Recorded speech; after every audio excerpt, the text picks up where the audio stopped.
যে সেদিন থেকে তাকে না দেখা এবং তাকে না পাওয়া, আজকেও আমরা সেই না পাওয়ার বেদনায় আমরা প্রত্যেকেই বেদনা বিধুর।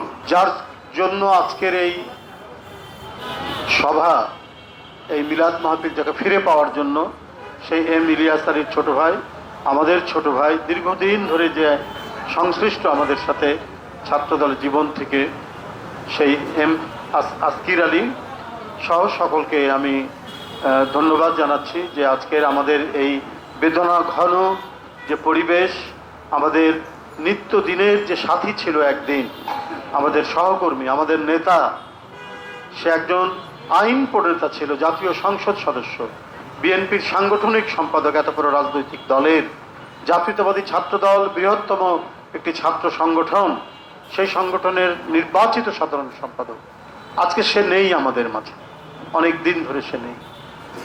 সেই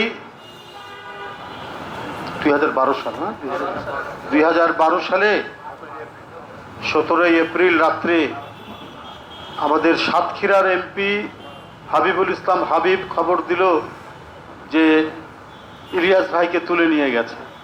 ওই রাত্রি 12টার সময় তার সাথে বের হয়ে তার বাসায় গেছি। এই যে সেদিন থেকে তাকে না দেখা এবং তাকে না পাওয়া, আজকেও আমরা সেই না পাওয়ার বেদনায় আমরা প্রত্যেকেই বেদনা বিধুর। আমরা আল্লাহর কাছে দোয়া করব সে যেন আমাদের মাঝে ফিরে আসে, আমাদের সেই প্রাণবন্ত, আমাদের সেই অত্যন্ত দৃঢ় মনোবলের ইলিয়াস আলীকে আবার আমাদের মাঝে ফিরে পাই। আল্লাহর কাছে এটাই আমাদের প্রার্থনা।